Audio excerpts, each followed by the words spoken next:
Hello, everyone. I wanted to make sure that I spoke on a topic that was very, very disturbing to me. The title is When Children Are Rapists. What happens? So, we're going to break down this video, and I hope you are not triggered by it. If you are sensitive to these topics, please, please do not watch this video because it is very disturbing, but it's not very graphic. So it's not videos, but the wording is disturbing. So here we go. Safety alert after a 12-year-old girl was raped in a community garden. Police say her attacker is barely a teenager, and he's not the only one being charged as an adult. Local 10's Christina Vasquez is live in Miami with the horrific details in this case. Christina.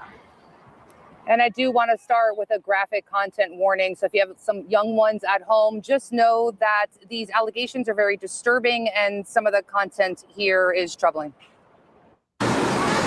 Police say for a 12-year-old girl in Miami's Overtown neighborhood, this community garden on a June evening became the scene of a horrific crime at the hands of. So you're 12 years old? You're 13 years old? Two middle school aged boys. You have a grand jury indictment charging. Now facing serious charges to include kidnapping as adults, accused of a violent act of sexual battery. The 12-year-old victim telling police as she was leaving her friend's house, 13-year-old Nelson Nunez grabbed her, forcing her onto a couch in a community garden. Another boy restrained her, she said, and as 12-year-old Josiah Jones put rocks in her mouth to stop her from screaming, Nunez, she said, raped her. The co-defendants only stopping about 30 minutes later when they heard her father calling out her name. And just minutes ago, we learned from the Miami State Attorney's Office that there is a third co-defendant, a 15-year-old by the name of Xavier Tyson, who is also facing the charges in connection that he has to this incident as an adult. And those include felonies of lewd and lascivious, as well as false imprisonment. This is a developing story, and we have much more for you coming up on local10.com. That's our website. Reporting live for you, I'm Christina Vasquez, Local 10 News.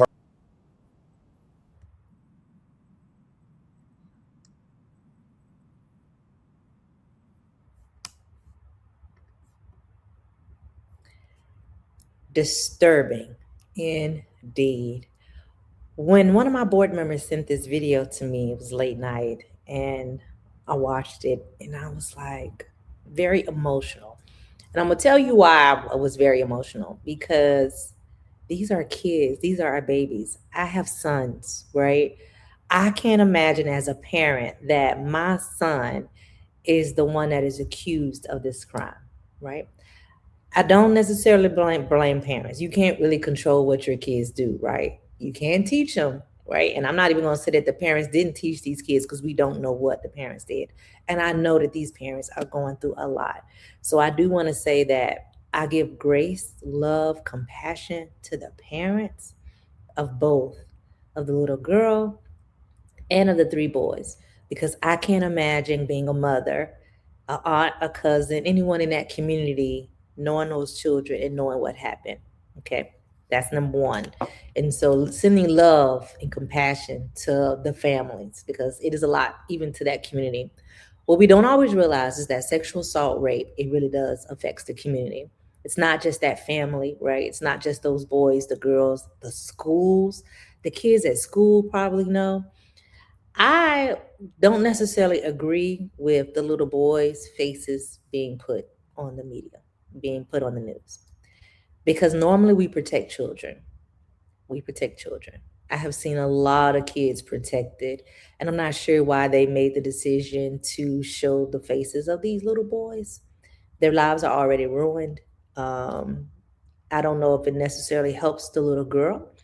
And the reason I say that is because this segment gave so much information that is a lot of people trying to figure out who the little girl is. Information was given that should not have been given. The little boys, the neighborhood, her age, that she has a father that is active in her life. Like, you could put the clues together to try to figure out who this victim is. That is why I say that. I always try to look at how we can protect victims, especially a 12-year-old young girl, right? How can we protect her? She is the most important in all of this. And I think sometimes we forget. People are nosy and they always want to know like what's going on, why the little girl was out there by herself, and they have all these conversations, right? But at the end of the day, it's not focusing on the little girl. How can we make sure that she gets help, that she gets counseling? She's not even going to go outside by herself, right? How can we protect her? How can we help her? She is school age. Will she even want to go back to school now? Because everybody knows about this. It is on the news. And so I love when the media shares information about sexual assault, rape, especially when it's an adult. But I also caution them when they're sharing the story to make sure that they are protecting the child.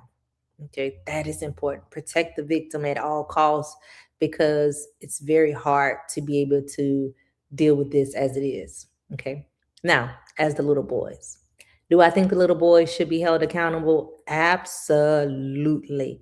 They are at an age that they know what's right from wrong. They held her down, they stopped her from yelling, they kidnapped her. And there also was an older boy involved. Now, when we're looking at trauma as it relates to young people, a little boy's brain is not all the way developed. So, a lot of times you will see that psychologists, therapists, counselors, the public defender will take this into consideration as if the child's brain developed, right? Do they know right from wrong? They know right from wrong, but what about their logic? Like, are they logically there? Okay. And don't look at this as me taking up for the boys. I always look at all aspects of a crime when it occurs because that allows me to make better judgment. Okay. So I'm not looking at it from the point of I am protecting them. I analyze everything. And I think that that is important, especially like for the judge, for the prosecutor, right? For all lawyers that are involved in this. Also, those boys did know better because they stopped when they heard the father calling, right? I do think that they should be held accountable. One thing about this case, though, I think it's important that parents use this to have discussions with their children. I know my son used to get so aggravated with me, my daughter too, because I would go and look at the news and say, these three football players just raped this young cheerleader and da da da da da da da da da da. I probably didn't do it the right way, but it's a great opportunity to have a conversation with your children, no matter their age. You can have a conversation that's age appropriate. So, what would you do if this was your friend and they did this? How would you respond? What would you do? Right? Those are conversations that you can have. Would you tell me? Would you be nervous about telling me? Would you feel safe telling me? Why or why not? Do you think we should call the police if this happened to you? So ask questions, right? And have great conversations. Don't threaten your children. You better tell me if something happens to you, or you better tell me if this occurs. Don't say, I'm going to kill the person if they do this to you. I want to make sure that those kids are dead. Don't say stuff like that. What I want you to say is if it happens, that they could trust you and to come to you to have that conversation and that y'all will investigate it together and that you will believe them. Okay. That's what we want the conversation to be about. And if they don't feel comfortable coming and talk to you and they're nervous, have agreed upon person that they can talk to, that they can make sure that they feel comfortable. It might be an aunt, it might be an uncle, it might be the godmother, a godparent, right? Somebody that you trust that's going to talk to you, but also that you trust to have great information and advice for your children, because that way they could talk about it and how they're going to approach you about it. Okay. So please, parents, have the conversation, look at this case, see things that went wrong.